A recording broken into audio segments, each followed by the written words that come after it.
Good morning, and welcome to our Sunday meditation and Dharma gathering. My name is Sarah.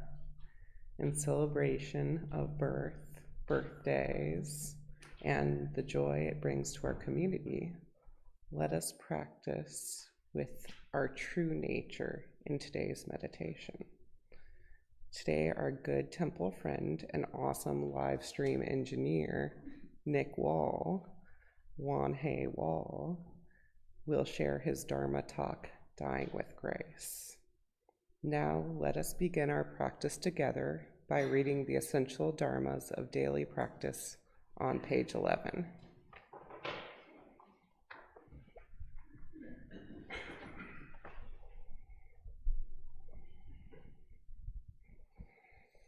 Essential dharmas of daily practice. The mind is originally free from disturbance, but disturbances arise in response to sensory conditions. Let us restore the equanimity of our true nature by letting go of disturbances.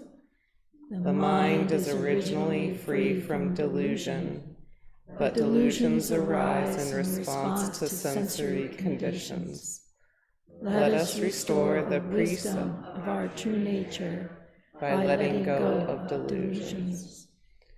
Our mind is originally free from wrongdoing, but wrongdoings arise in response to sensory conditions. Let us restore the precepts of our true nature by letting go of wrongdoings. Let us replace disbelief, greed, laziness, and ignorance with belief, zeal, questioning, and dedication. Let us turn resentment into gratitude. Let us turn dependency into self-reliance. Let us turn reluctance to learn into willingness to learn well. Let us turn reluctance to teach into willingness to teach well. Let us turn lack of public spirit into eagerness to serve the good of all. Now, please stand up behind your mats and let's join in gentle back and leg stretches guided by Kathleen.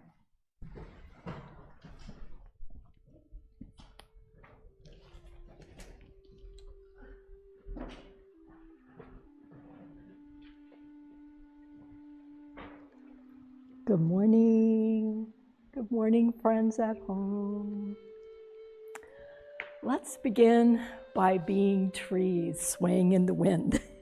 So, feet plant right under our shoulders and feel right where your feet are really connecting to the floor.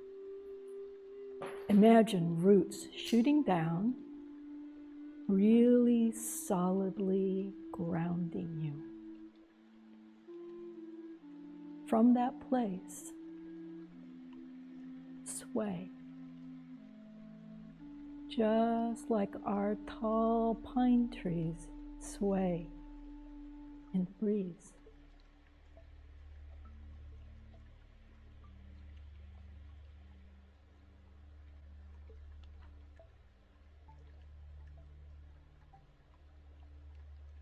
Now, slowly find your most centered, grounded spot and stay there.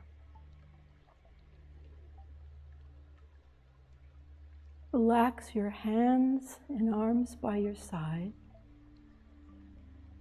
We're going to just sink down with our backs tall. Just sink as far as your body will go. Your knees bend a little and come back up. Sinking down and up. Sink, breathing in from your danjan, lower belly, and come up. This time, sink down and stay. And as we come up, we're going to bring up our hands just like there's a thread pulling on our wrist. So coming up, breathing in, breathing out. Breathing in.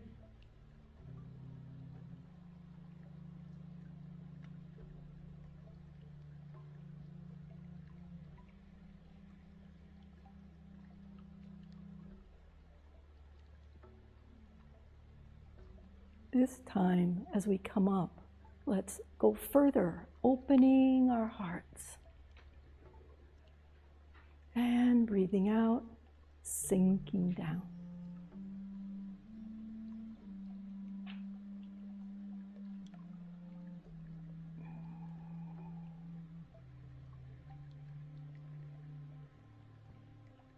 Breathing, opening, and then sinking.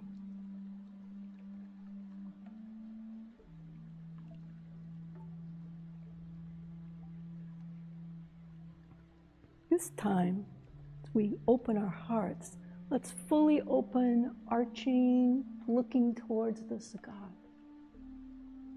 and sinking down. Opening and looking up. Release. 2 more times.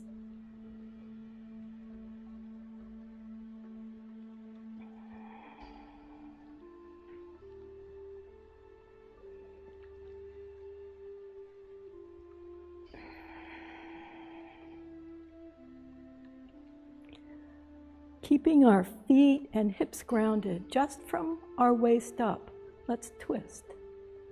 Let your arms go whatever direction.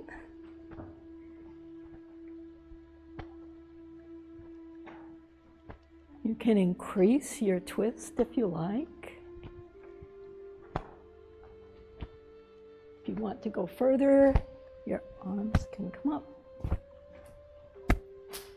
Do whatever feels good.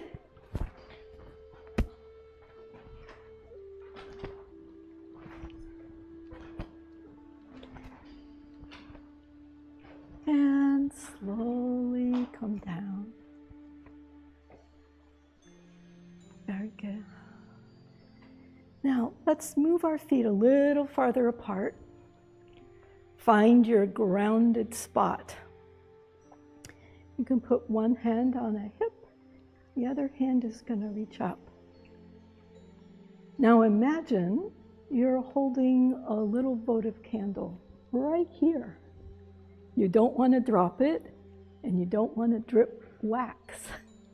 We're going to slowly bring our arms towards our torso, then keep going back, and then bring it around, over our heads back here. And the same thing, into our torso, around the back, swing it across, back, and then keep going. Torso, around the front. One more time.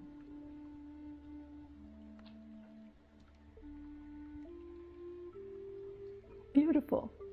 Other side. So our hand with our candle is out. Going to bring it towards our torso, around the back, and then swing around and come back. Torso, twist around, swing around, and back. 2 more times.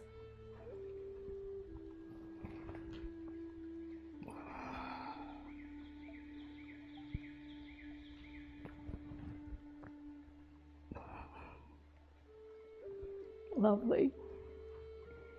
Let's shake out our hands and bring our feet back right under us.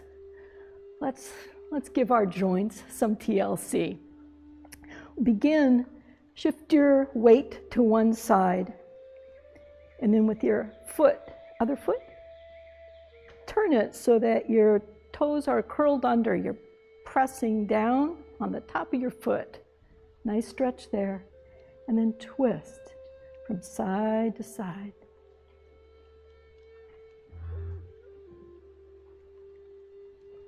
And do the other side. Shift your weight, flip your foot, twist.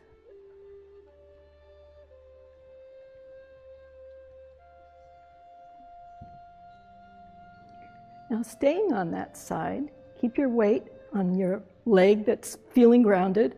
Other foot comes out, heel comes up. And we're gonna rub our hands, give our knees some nice warmth. And here.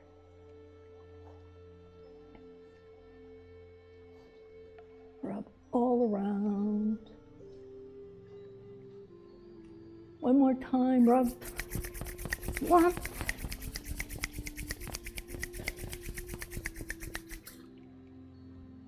And massage.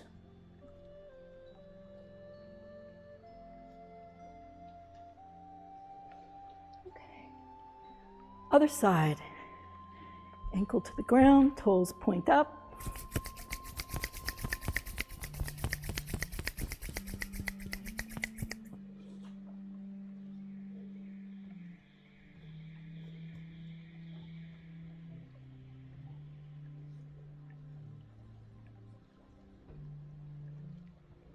Rub your hands.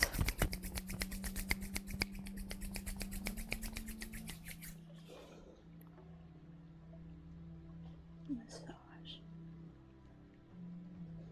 Okay.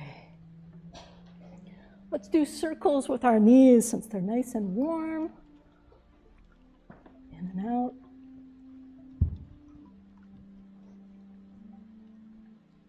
Other direction.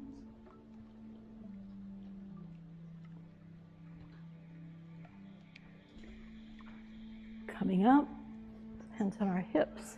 Do circles with our hips.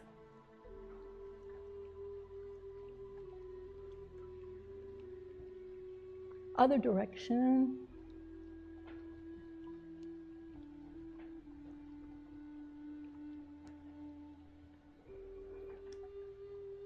Come to the center, arms dangle. Bring your shoulders up. Squeeze, holding your breath, and release.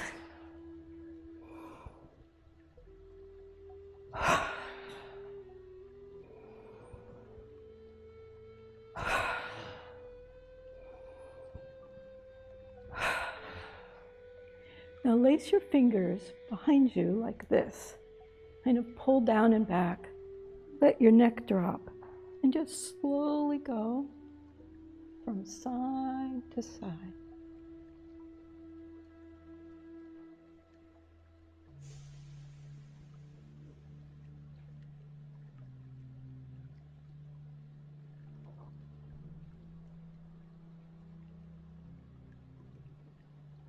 Come back to center. Sink your body. Bring your arms as if you're holding a beautiful energy ball in front of you. Open your armpits. There you go. I'm going to stand here for a minute, just breathing in from your Tanjun.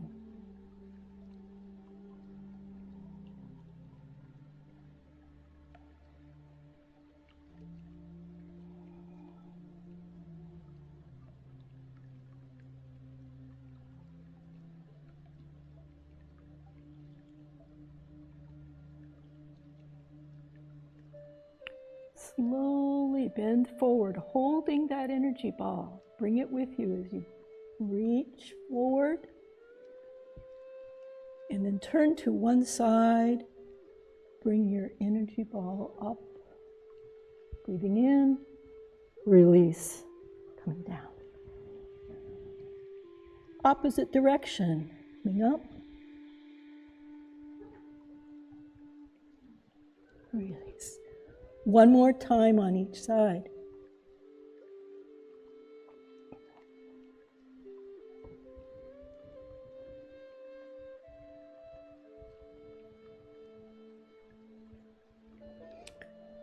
When you come to the bottom, slowly, slowly come up.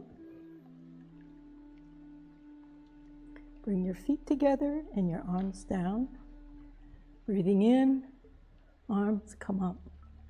Palms together to heart center.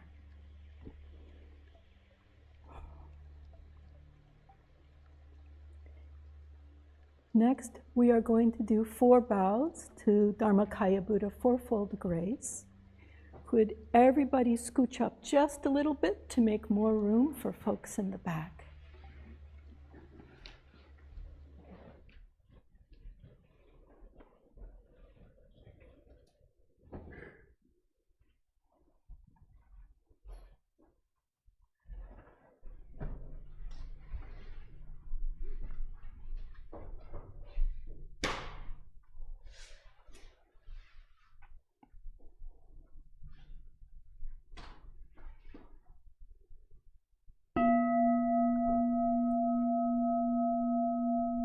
With gratitude, I bow to the grace of heaven and earth, honoring the marvelous gift of nature and the universe.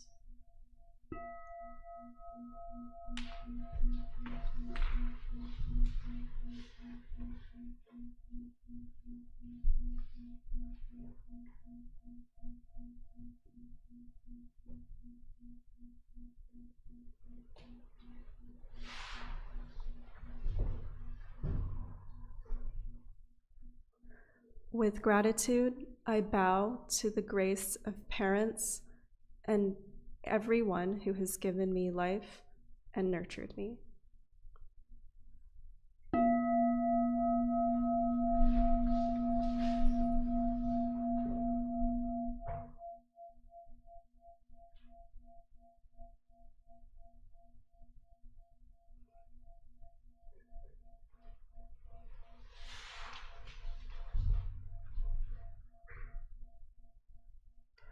With gratitude, I bow to the grace of fellow beings, the truth of interconnectedness among all beings.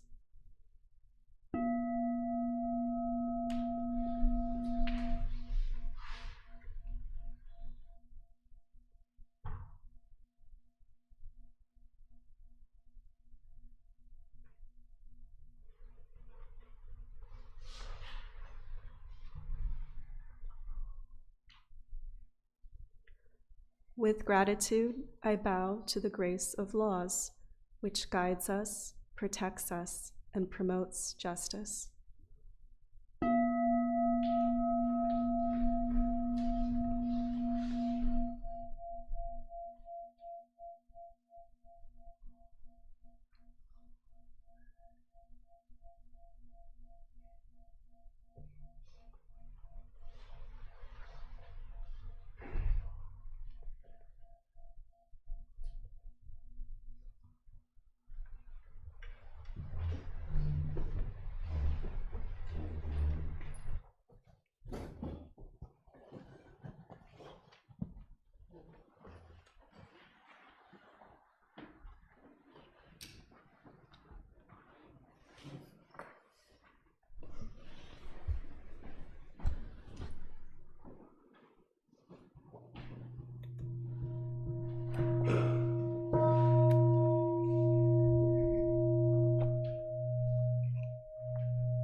In a chair. Wiggle to release any tension and focus on the energy in your lower abdomen. This is your Danjon, the power center for your breathing. When we settle our mind and energy in our Danjon, our energy flows and protects our one-focused mind.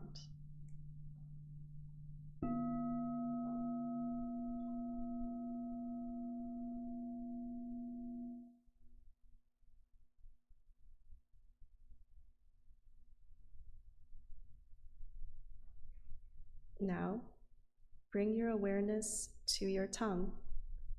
Place the tip of your tongue on the roof of your mouth. When you do this, pure and clear saliva may gather under your tongue, a delightful sign of cool energy ascending. Smile at your calm and clear spirit.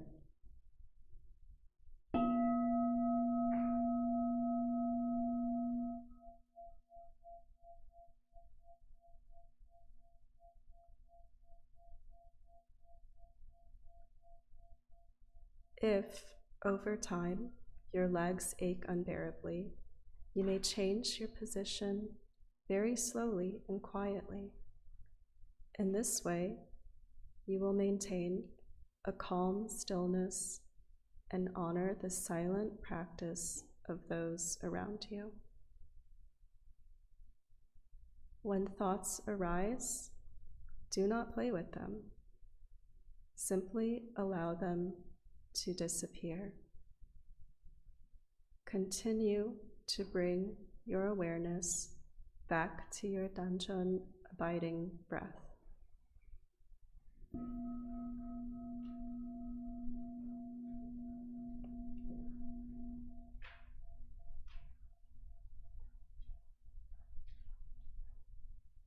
When your mind is calm, concentrated, perfectly focused, and at peace, you will rest in the realm of samadhi, deep meditation.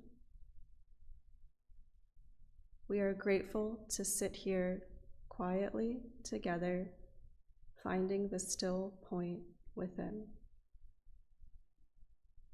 In meditation, may our ever calm, ever bright spirit be with us.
page 4.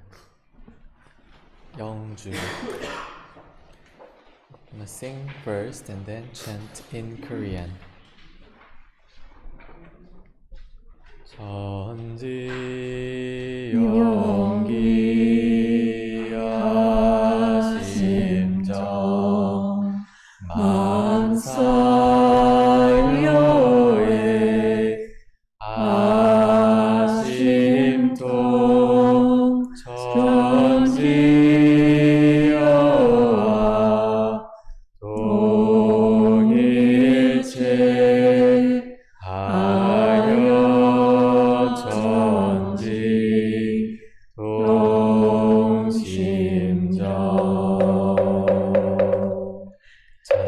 영기야 심정 만사요에 아심통 천지여와 동일체 하여 천지 동심정 천지연기야 심정 만사요야 심통 천지여와 동일체 하여 천지 동심정 천지연기야 심정 만사요야 심통 천지여와 동일체 하여 천지 동심정 천지연기야 심정 만사요야 심통 천지여와 동일체 하여 천지 동심정 천지연기야 심정 만사요야 심통 천지여와 동일체 하여 천지 동심정 천지연기야 심정 만사요야 심통 천지여와 동일체 하여 천지 동심정 천지연기야 심정 만사요야 심통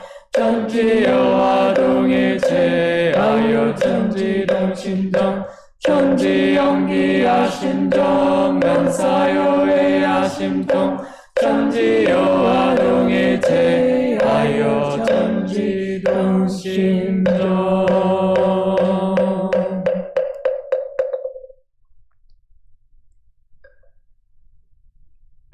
Let's gather our palms together.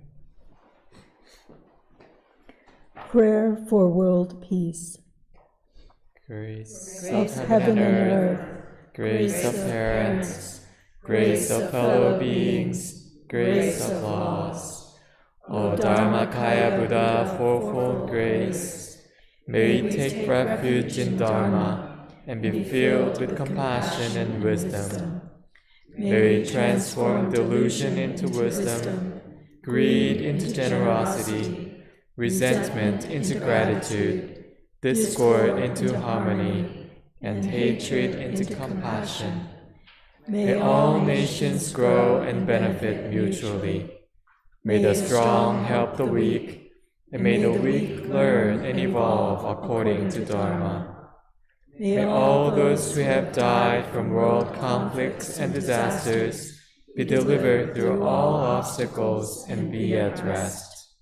May there be peace throughout the world. May all beings enjoy tranquility and happiness, living in their original true nature. This we pray with our whole hearts. 원하옵니다. 원하옵니다. 간절히 간절히 원하옵니다. 내 손길 닿는 곳, 내 발길 머무는 곳, 내 음성 메아리치는 곳, 내 마음 향하는 곳마다 우리 모두 다 함께, 우리 모두 다 함께 성불체중 인연이 되어지라. I wish and pray sincerely and truly, where my hands touch the world, where my feet walk on the earth, where my voice echoes through the hills, and in all realms where my heart and mind reach, that we all together share a true affinity for attaining great enlightenment and for helping all living beings. Sutra Chanting, page 9.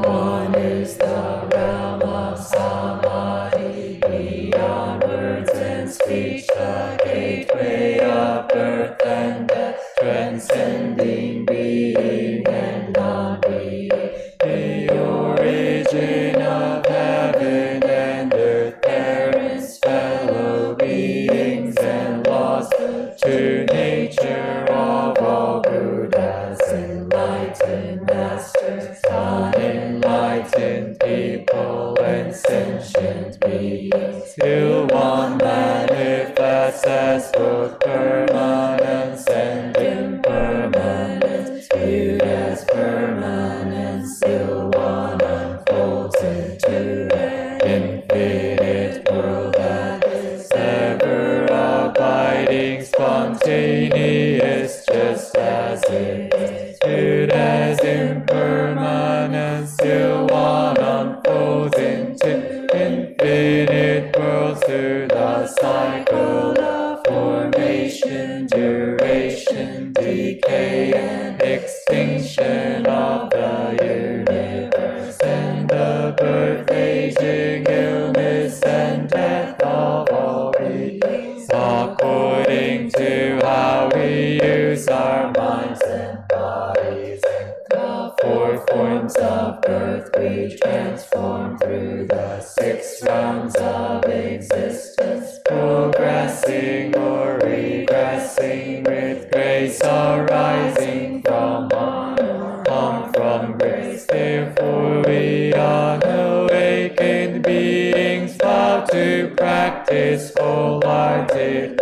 modeling ourselves after Il Sang Dharma Kaya Buddha, by cultivating our minds and bodies deeply, knowing human affairs and universal principles thoroughly, and using our minds and bodies skillfully, thus progressing rather than regressing, and receiving grace rather than harm, till we attain the great empowerment of Il, and become one with the nature of Il.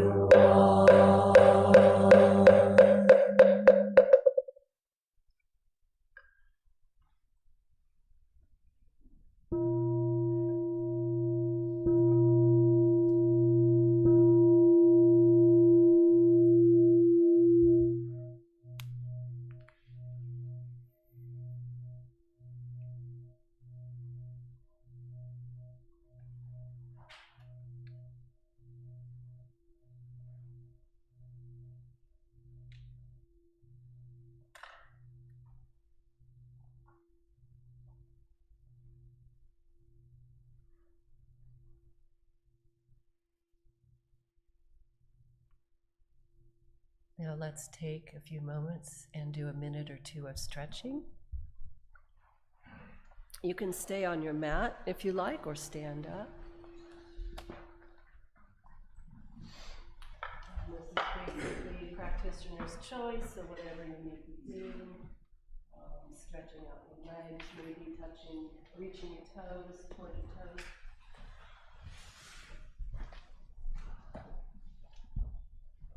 And hands can go up. Maybe side stretches.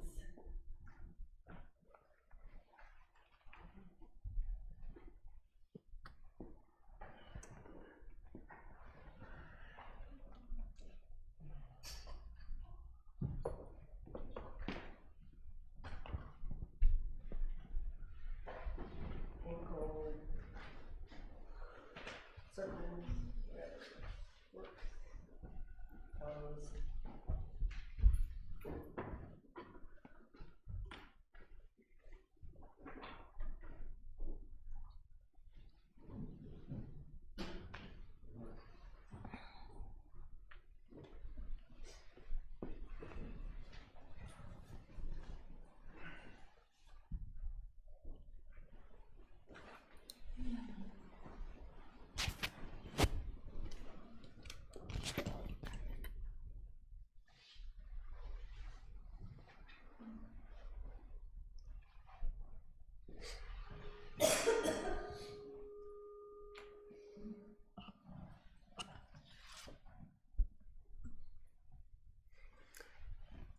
This morning, our good temple friend, Nick Wall, Won will share his Dharma Talk, Dying with Grace.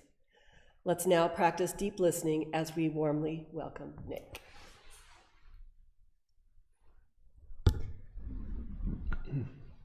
Where do you go when you die? What do you take with you when you die? These are questions that I've contemplated from a very young age. In my late teens and early 20s, I often felt an overwhelming fear of death. Sometimes this was straightforward. It was feelings of dread about the mystery and inevitability. And other times it manifested in less obvious ways. One of these was a phobia of airplanes. When I was slated to return to Korea for the third time, I shared my concern of flying for 14 hours straight with Reverend Won Gong, and that I know it's safe, but my more primal brain feels like the plane could crash at any time, killing all of the passengers, myself included. To that she responded, "Oh, in that case, just resolve your mind in gratitude to the fourfold grace and die, knowing you've lived well." Okay, yeah. So this kind of blasé attitude towards death is something that makes Buddhism somewhat unique. While it can feel a bit paradoxical at first because we exalt and value life, the reason becomes clear when we think about the principle of cause and effect. So in Won Buddhism, we believe in no birth, no death, and rebirth. In this belief, death becomes a gateway for your true nature, rather than an end. So death is important in Won Buddhism, even while we value living. And actually, next week on June 1st, we'll be celebrating the day that Master Sotaesan, the founding teacher of Won Buddhism, entered into nirvana. As Master Sotaesan said, there are many ways we must follow, but if you reduce them down, they are nothing more than the way of life and death. Our practice in everyday life is like one side of a coin, and on the other side is our practice in death. Each is fundamentally linked to each other as we view birth and death as a cycle, just like Il-Wan. But how does one practice for dying? The most commonly emphasized point in our scriptures is to let go of all attachments, gathering yourself in a pure, concentrated spirit. If you have any grudges, the founding master recommends that you reach out to try to resolve things. If you have any persistent attachments or things you have trouble letting go of, he suggests doing your best at that time to simply let go and be in the moment. And by letting go of these attachments, gathering your clear and focused mind, it enables you to die peacefully and with grace. When we come to this realization, it becomes important to think about and prepare for our own deaths and to support others in theirs. For me, I had the honor of taking care of my grandfather for 3 years when he was in the process of dying. My late grandfather was the Reverend Thomas Sin. He served as a Lutheran pastor in Virginia, Maryland, and Florida before retiring after over 40 years of service. He had a deep and resonant voice, and that made him a great storyteller and singer. And up until his sickness at 89, he would drive into town by himself almost every day and have lunch. However, in 2019, he contracted pneumonia, and he was hospitalized a few weeks later, collapsing, and then many doctors estimated he only had a few more weeks to live. He couldn't eat, he couldn't walk, and he could barely speak if he ever was conscious. My grandfather had made it clear that he didn't wish to have any invasive or prolonged treatments.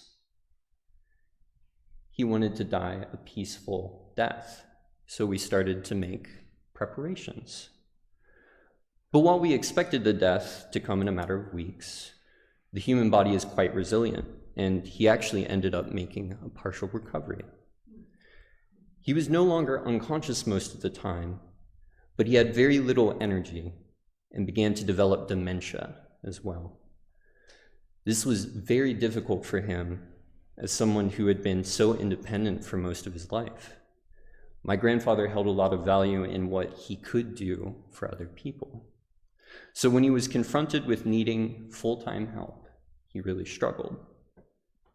The first thing he needed to let go of, and the most difficult, was his car keys. I would sometimes find him sneaking from his bed to open the front door. He would pretend that he was just looking out the window, checking on things, but usually you don't need to open the door to do that.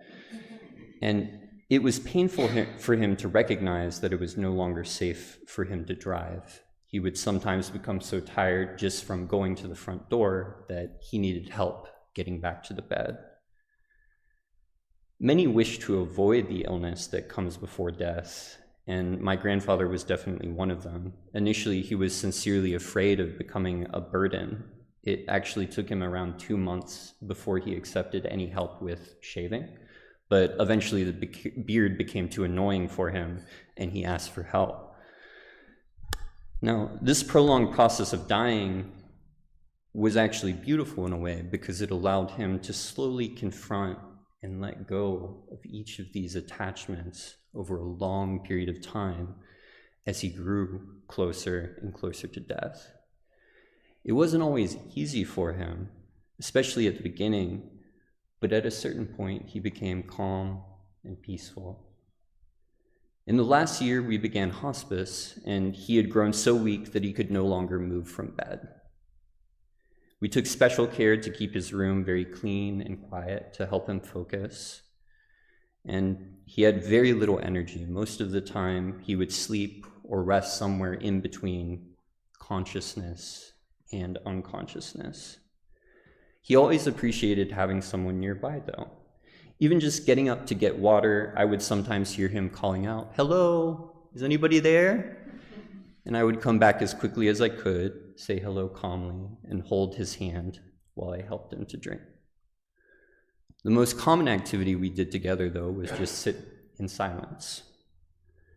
He would usually rest his eyes or sleep peacefully, and I would either meditate, read, or do homework. These moments of peaceful calm were very powerful opportunities to simply be together, and I cherish those times. When the end finally did come for him, it was natural and peaceful, like a quiet exhalation. This echoes how the founding master describes death as being similar to taking a breath or closing your eyes, a natural process. All we have to do is let go and breathe. While the body of my grandfather had passed away, the true spirit of him continues on in the love that he shared for me and the rest of my family, the spiritual communities he helped to develop, and in the transformations that his body goes through as he passed on to the next life.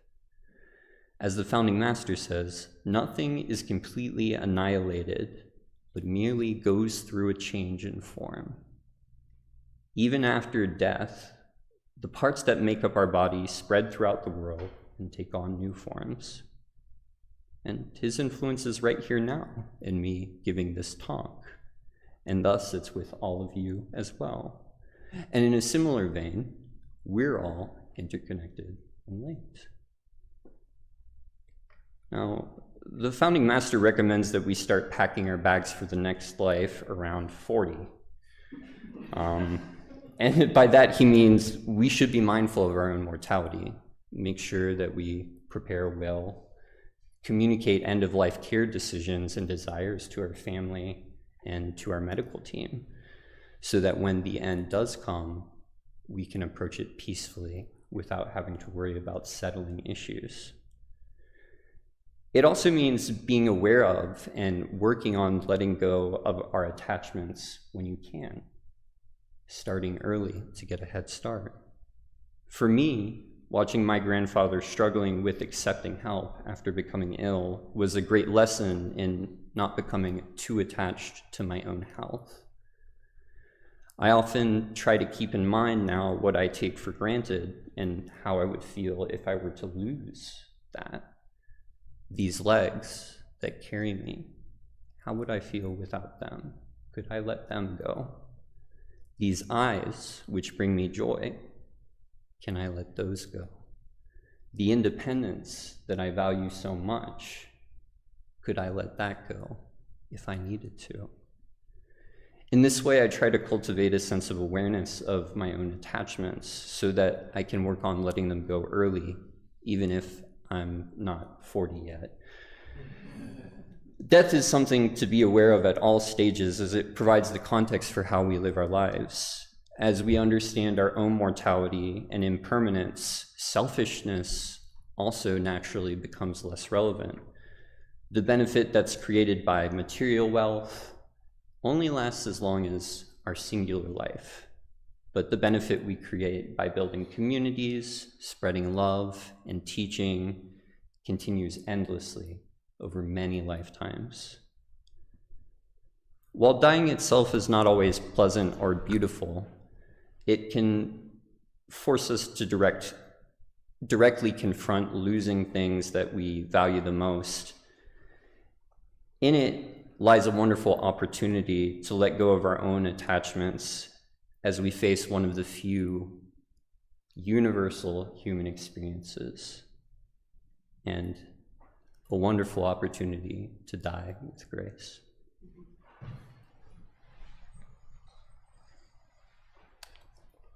Thank you, Nick. You are a true teacher, even at your young age. And I can hear your grandfather's deep voice in you as well. And just thank you for opening this discussion. We don't talk much about this. And reminding us that we can practice dying every day in the little things when we let go of resentment or anger or desire. So thank you for that. Let's sit for just a minute and think, cogitate on all this.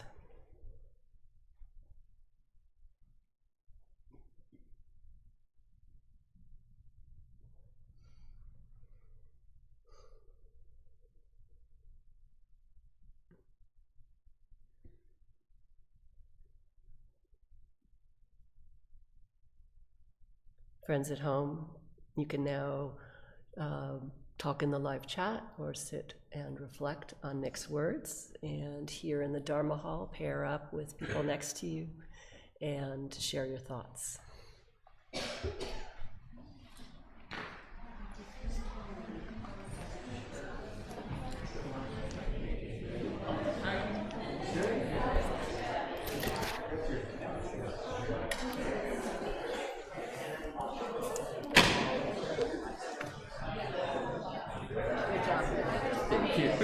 We might need this up here because we're going to Yeah, just in case.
Good to see you all today, and you received a wonderful Dharma talk by Nick today, and a wonderful conversation going on now.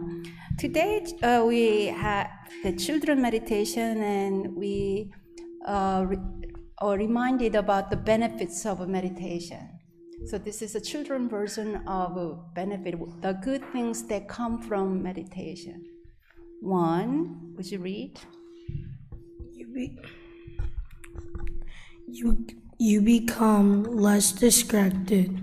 2, You see and hear more clearly. Your 6 senses work better. You feel better and get healthier. You become more focused and remember things better. You become a person with a clear mind. You become more patient.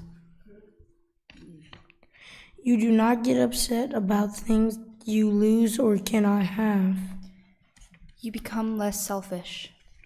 You will find true, lasting happiness. The real you will shine bright. You will understand the changes of life from birth to death and not fear them. So, Jonard and Nina, their favorite one is you will understand the changes of life from birth to death and not fear them. You want to hear why they chose this as one good thing that comes from meditation? Would you like to share a little bit? I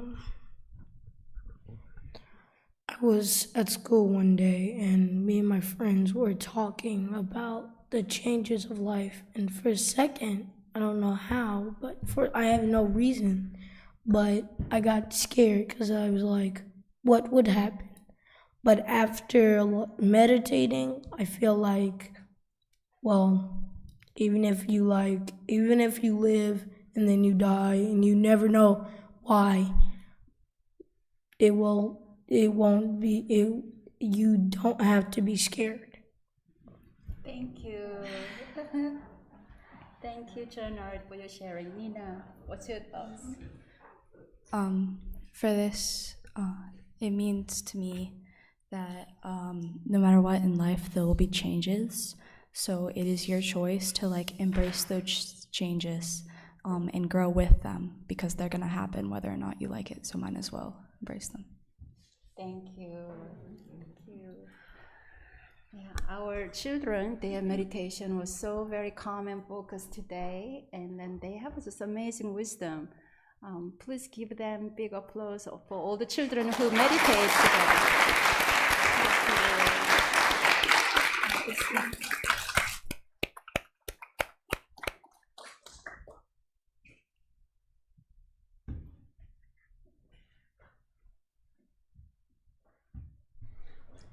I have a few announcements for you all. But first, want to say that it has been wonderful practicing with you all this morning. What are you doing every morning at 6:30 a.m.? Because every morning at 6:30 a.m., we invite you to join us here at the Chapel Hill Temple for early morning silent meditation. This is a beautiful way to set the tone for each new day. I don't make it every day, but the days that I do, I really start the day right. So I highly encourage it. I say at 6:30 every morning, I'm still in bed sleeping, so you're very diligent. If you'd like a double dose of calm, you can join us this afternoon at our Raleigh temple at 4 p.m. The meditation theme will be koan contemplation. On Thursdays at 10 a.m. and 7 p.m., which is online and in-person options, our book club has just started discussing a new book, The Method of Sitting Meditation. It's not too late to join us. If you'd like to join the book club, you can go to our website and sign up online, and there are books out in the foyer if you'd still like to grab one. We also have a Won Buddhism intro class, which is going to be held on Saturday, May 31st at 2 p.m. at our Raleigh temple. And this is a wonderful opportunity to learn the essential teachings of Buddhism and Won Buddhism. And registration is on our website and closes this Wednesday. Tomorrow is... Monday. Yes, you said it. But yes, also it's Memorial Day, but also yes, it's a meditative-thon. So we ask everyone to please join us for our annual day-long meditative-thon for peace here at the Chapel Hill Temple. All day long, starts at 10 a.m., and meditation sessions will be held every half hour. You can join us for one or more sessions. When you enter the temple driveway, here's a note, please be mindful to drive slowly and gently so that the sessions will not be disturbed. We appreciate it if you enter and exit during the 5 minutes of transition time. The first 30-minute session will begin with prayer for peace at 10 a.m., and from 10 until 11 a.m., Zoom will be available for friends who want to enter the day with a flow of meditation. Happy Memorial Day weekend. And now let us bless our day with morning prayer song, which is on page 13.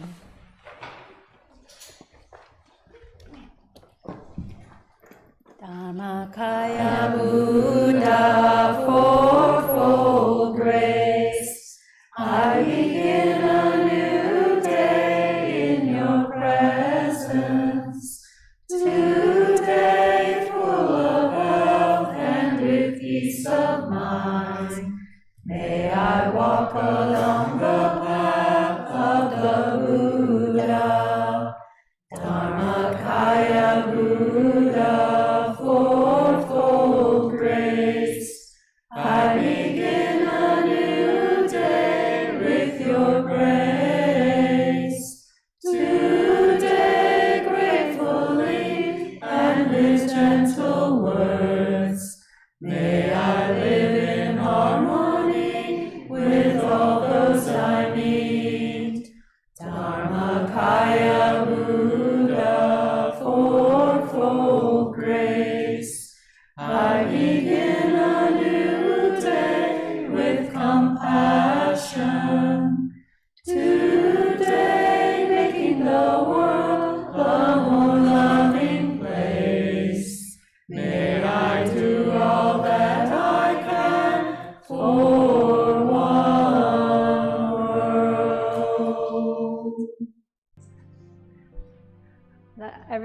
let's turn to our camera over there, Mr. Sony, and wave goodbye. Goodbye, online friends. Thank you for joining us. Thank you. Kamsahamnida.